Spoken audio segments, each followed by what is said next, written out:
E aí, pessoal, então, vamos continuar aqui. Continuar não, né? Fazer a correção daquela lista. Quero justificar para vocês o seguinte, eu não estou usando o formulário porque aqui eu consigo escrever, tá? Consigo fazer uma anotação ou outra para conseguir explicar melhor. Vocês sabem que para eu poder explicar eu tenho que acabar escrevendo, enfim, desenhando. Vai ficar mais fácil aqui, tá bom? Mas a sequência das questões é a mesma. E se tiver alguma dúvida, me avisa lá para não ter problema, ok? 5 primeiras são abertas e as 5 últimas são fechadas, então vamos ver aqui rapidinho. Eu colei as páginas do Word aqui.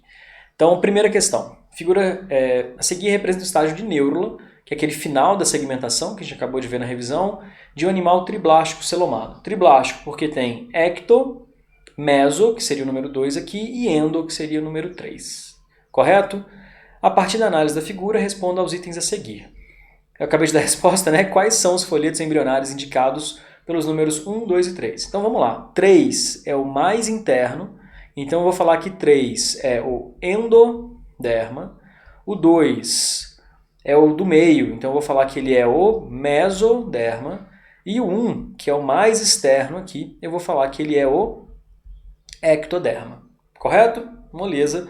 Era só para a gente identificar. A próxima pergunta é: explique como ocorreu a formação da estrutura número 4. A estrutura número 4, que é essa aqui, ó, que eu estou marcando em preto, correto? Ela é a estrutura que vai formar o nosso tubo neural, que vai formar o sistema nervoso central. Então aqui seria o tubo neural. Tá? Como que ela foi formada? Melhor resposta aqui seria dizendo que a formação do tubo neural se deu pela invaginação da ectoderme. Tá? Para que a galera quiser falar que houve a formação da placa neural, que é aquele achatamento primeiro, e depois o processo de invaginação dessa estrutura, super bacana também. Mas é importante sempre mencionar que houve a invaginação da ectoderme. Tranquilo? Molezinha, duas questõezinhas, duas perguntinhas aí, super fáceis da gente responder. A 2, vocês vão perceber que aqui ó, tem A e B lá no questionário. Eu coloquei na sequência porque o formulário do Google não permite a gente fazer essa separação, tá? Mas as perguntas aqui são as mesmas. Annette, Emily, Yvonne, Cecília e Marie nasceram em 28 de maio de 1934, na cidade canadense de Corbeil, né, parece. As meninas eram quíntuplas idênticas, filha de Oliva e Elziri. Dione, ao nascer, as 5 juntas pesavam 6,1 quilos e todas tinham os pulmões muito frágeis.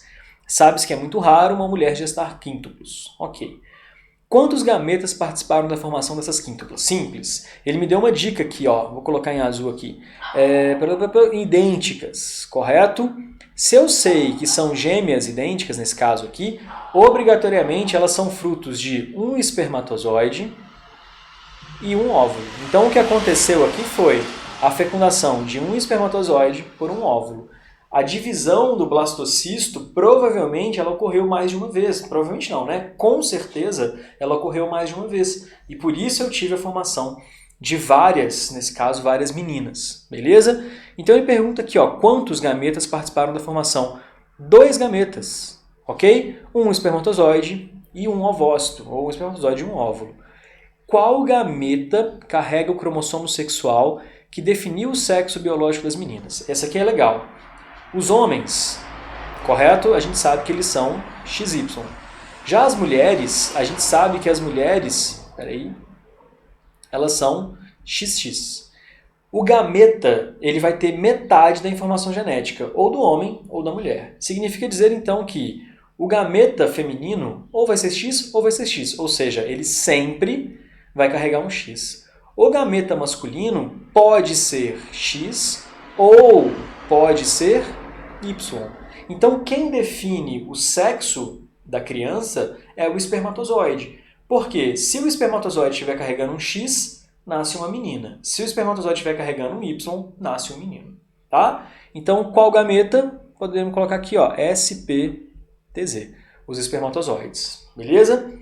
Suponha que as quíntuplas compartilham uma única placenta e que os amnions eram individualizados, ou seja, elas recebem nutrição de uma única placenta, correto? Só que cada uma tem a sua bolsa amniótica, o seu saco amniótico. Quantos cordões umbilicais havia nessa gestação? Se eu tenho uma placenta só, significa que tem uma única fonte de nutriente e a partir dessa única fonte de nutriente eu tenho que nutrir 5 crianças. Então eu tenho 5 cordões umbilicais, que é isso que ela perguntou, não é isso? 5 cordões umbilicais, um para cada criança, ok? Qual a importância do amnion para os embriões? Aí foi o que a gente acabou de falar na nossa revisão. A importância do amnion é hidratação, nesse caso, super importante, e absorção de choques mecânicos, tá bom? Sem contar todo aquele processo evolutivo que a gente já falou da ocupação do ambiente terrestre. 3. Em relação às proteínas, carboidratos, que são os glicídios, e ácidos nucleicos, que são componentes moleculares dos seres vivos, faça o que se pede. 2 carboidratos com função de reserva energética, um em planta e outro em animal. De grátis, essa aí é de graça mesmo. Colocar em planta, eu vou colocar verdinho aqui, ó, é quem? Amido. E animal, vou puxar uma setinha, vou colocar em vermelho. Em animal aqui, ó, eu tenho o glicogênio. Vai ficar apertado aqui, tá? Faltou um i. Glicogênio aqui. Simples. Identificando essa associação. Como assim? Essa associação está relacionada ao seguinte: o amido e o glicogênio, eles têm que ter composições diferentes por conta da fisiologia diferente, obviamente, de animais e plantas, tá? O amido normalmente é formado por fibras muito lineares e o glicogênio são fibras reticulares, mas detalhezinho bobo. Quais são as unidades constituintes fundamentais da proteína? Foi mal, essa questão acabou indo, a gente não viu proteína ainda, mas eu acho que todo mundo lembra dessas unidades aqui, que são os AA, os famosos aminoácidos. Próxima aula nossa de bioquímica é sobre proteínas, tá bom? Mas molezinha aí, só para a gente lembrar de substância de reserva, amido e glicogênio. Então a próxima, a última aberta, eu acho, não, a penúltima aberta. A reprodução possibilita a origem de novos seres vivos, assegurando a sobrevivência das espécies. A reprodução sexuada origina um novo indivíduo a partir da fusão de gametas que levará à formação do zigoto. Ok. Em seres humanos, após a fecundação, são iniciadas as primeiras clivagens. Lembra, clivagem e divisão celular, mesma coisa. Do zigoto, e cerca de 7 dias após a fecundação, ocorre a anidação. Então lembra, eu tenho lá aproximadamente uns 5 dias até ter o processo de formação da estrutura de mórula, e depois eu tenho, 2, 3 dias depois, 1, 2 dias depois, de repente, eu tenho a fixação do embriãozinho. Lembrando que ele sempre vai se fixar em forma de blástula, mas a gente vai chegar lá. Nidação iniciando a gravidez. Com base nos conhecimentos sobre a reprodução humana, letra A, identifique a fase do desenvolvimento embrionário na qual ocorre a nidação. Aqui, galera, é aquela fase de blastocisto. Ok? Logo após a mórula. Logo após a mórula, eu tenho a formação do blastocisto e ocorre a nidação, a fixação desse embriãozinho, né, desse blastocisto, no endométrio feminino. Explique a organização celular do embrião nessa fase. Em blástula, o que eu tenho basicamente? Eu poderia pensar que eu tenho o início do processo de formação dos meus folhetos. É muito importante dizer, em blástula eu não tenho ainda os folhetos propriamente ditos. Eu tenho, no máximo, a estrutura que vai ser a ectoderme e a estrutura interna que vai ser tanto a endo quanto a mesoderme. Tá? Então o que eu poderia dizer? Que nessa fase aqui inicial, né, de blastocisto, eu teria as estruturas formadoras dos folhetos embrionários, correto? Como por exemplo aqui, a estrutura que vai formar a ectoderme, a camada mais externa, e a estrutura mais interna que vai formar a chamada de mesentoderme, que vai formar a endoderme e a mesoderme, correto? Então o que eu tenho é a base da base para a formação. Como que ficaria essa organização? Eu teria uma camada mais externa e uma camada mais interna. Ok? Bora para 5. Desenvolvimento embrionário humano é marcado pela sucessão de diversos estágios, caracterizados pelo crescimento do embrião e o surgimento de estruturas, vamos aqui para cima, específicas. Sendo assim, identifique e caracterize as estruturas que podem ser observadas em um embrião humano na fase de neuro. Gente, foi o que eu pedi para vocês tirarem print na nossa revisão de hoje. Então, se eu tivesse lá, vou fazer bem toscamente aqui, a mão livre, mas só para a gente tentar lembrar. Então, eu tenho a camada mais externa, Aí aqui, vou tentar usar as cores que estavam lá no material de vocês. Só essa aqui que eu não vou usar a mesma, só para diferenciar. Então eu vou ter uma camada aqui, mais em cima. Então essa camada ela foi derivada da ectoderme. Aí lateralmente aqui eu tenho uma porção bem dilatada dessa forma. Né? Vou tentar fazer usando as mesmas cores. Vai ficar tão bem desenhado quanto lá, mas enfim. Aí depois eu tenho uma estrutura que fica logo abaixo aqui da estrutura preta. E a última é essa grandona que fica aqui embaixo. Beleza? Então, o que eu tenho aqui naquele estágio de neurula, que foi o último tópico que a gente viu lá na segmentação? Eu tenho em amarelo a minha estrutura de endoderma, correto? Em rosa eu tenho a estrutura de mesoderma. Érico, se eu quiser dizer ainda aqui dentro de mesoderma eu tenho a cavidade celomática, eu tenho celoma, ok? Em em verde na sequência aqui, ó. Em verde eu tenho a notocorda. Espera aí que eu vou precisar de espaço aqui para escrever. Aqui. Notocorda, que vai formar a nossa coluna vertebral. Em preto eu tenho o tubo neural. Lembra de origem ectodérmica? Então aqui neural. E o último, vou colocar aqui embaixo, não coube lá em cima, não vai ficar muito legal. A mais externa, obviamente, eu tenho a ectoderma.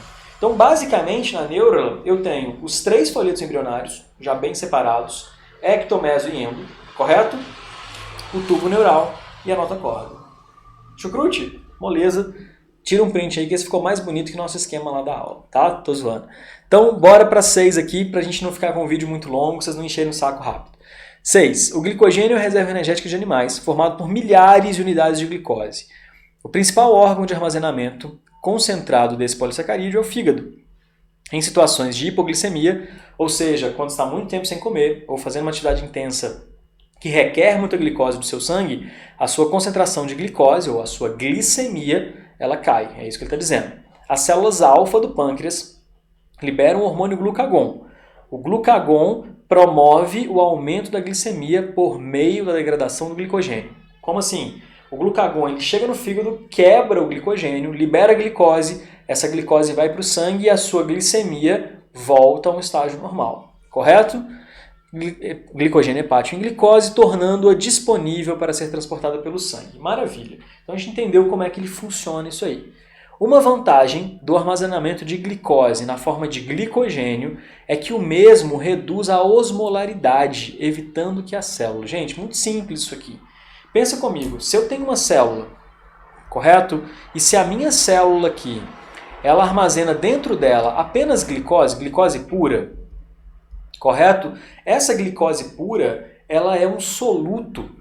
Se ela é um soluto ativo, significa que a osmolaridade aqui vai ficar muito diferente. Vamos entender a lógica? Se eu coloquei um monte de glicose dentro da minha célula, significa que o meio vai ficar o quê? Hipertônico. Se o meio está hipertônico, a água ela entra na célula. E se a água entra na célula, eu vou alterar a estrutura interna da minha célula. Então, vou lá. Ele diz que diminui a osmolaridade, porque o glicogênio não é reativo. Tá? O glicogênio é uma molécula que ela é inerte nesse aspecto, ela não reage, ela não gera uma pressão osmótica. Hoje está sensacional, realmente, barulho cada vez mais maluco. Deixa eu pensar. O glicogênio não altera a osmolaridade, que ele é inerte nesse aspecto, tá? Ele não vai gerar uma pressão osmótica. Então, qual é a vantagem? Ele evita que a célula gere muita energia? Não, porque quando precisar vai quebrar, então não muda isso. Aumenta o seu volume? Exatamente. Porque pensa comigo, se eu tiver glicose aqui dentro, vai entrar tanta água que o volume vai acabar ficando maior. Então, provavelmente é essa que a gente vai ficar. Perca moléculas de glicose? Também não. Tá? Isso aqui não faz muito sentido. Fique resistente ao glucagon? Não posso ficar resistente ao glucagon, porque senão eu não vou conseguir gerar, organizar a minha taxa de glicemia. Tá? Então, acho que bem tranquilo essa aí. Bora aqui. 7. Um exame antidoping confirmou que Ben Johnson, corredor dos 100 metros, utilizou nos Jogos Olímpicos de 88 substância estanozolol, um tipo de esteroide proibido em competições por ter efeito anabolizante na musculatura. A substância utilizada pelo atleta é um tipo de... Então, peraí. Se ele está utilizando uma estrutura que é uma estrutura anabolizante, muito provavelmente ela é um esteroide. E esse esteroide é um lipídio, como a gente viu lá, né? Faz parte daquele grande grupo lá dos colesteróis. Então, ok. Então, essa substância é proteína? Não é uma proteína. É um lipídio, ok, que estimula a síntese proteica nas fibras musculares. Opa, essa aqui responde bem o que a gente estava dizendo. Ela vai acabar estimulando essa síntese de proteína e a regeneração nas fibras ela se torna mais efetiva. Então, provavelmente letra B que a gente vai marcar, vamos só ver o resto. É um lipídio que aumenta a síntese de LDL e melhora a atividade cardíaca. Peraí, aumentar a síntese de LDL vai melhorar a atividade cardíaca? Pelo contrário, pode comprometer. É um ácido nucleico, sai fora. É uma proteína, sai fora. Então, com certeza, a letra B de bola. É um lipídio esteroide, assim como a testosterona, por exemplo, que vai ajudar na recomposição dessas fibras. Ok? Por isso ela é proibida, né? A recuperação desses caras se torna muito maior. 8. Assinale a afirmativa que preenche corretamente as lacunas denunciado abaixo na ordem que aparecem. O íon X integra as moléculas de DNA, RNA e ATP. Acabou, já sei qual que é. Se é íon que está em DNA, RNA e ATP, é o PO4 3-, que é o componente que a gente chama de componente iônico. Então, se eu estou querendo saber do íon, provavelmente ele está falando aqui do íon fósforo, tá? Então, já vou até preencher aqui, ó. Já o íon sódio contribui para, sódio ele pode contribuir tanto para a formação, para a estrutura de transmissão de impulso nervoso, ele pode contribuir para a osmolaridade das células e por aí vai. Tem algumas opções. Enquanto o íon X participa da composição da mioglobina. Peraí, então se ele participa da composição da mioglobina, com certeza esse íon aqui é o íon ferro. Correto? Então o que eu tenho que preocupar aqui? Uma alternativa que comece com fósforo, correto? E uma alternativa que termine com ferro. Ou seja, provavelmente o que a gente vai marcar aqui é a letra E. Só confirmar se o meio está correto. Transmissão do impulso nervoso. Perfeito. O sódio, principalmente por conta da bomba de sódio e potássio, ele garante uma diferença de potencial interno e externo na célula e o fluxo elétrico ou impulso nervoso ele consegue percorrer. Ok? Molezinha essa aí também. Podia cair dessa na prova, hein? 9. Sobre os componentes químicos da célula, assinale a alternativa correta. Então, os componentes químicos da célula. O amido e o glicogênio são reservas energéticas constituídas por ácidos graxos e glicerol. Se liga aqui, ó, ácido graxo e glicerol, isso aqui compõe quem, galera? Lipídios. Então, sai fora. Opa, lipídios. Então, sai fora disso aí.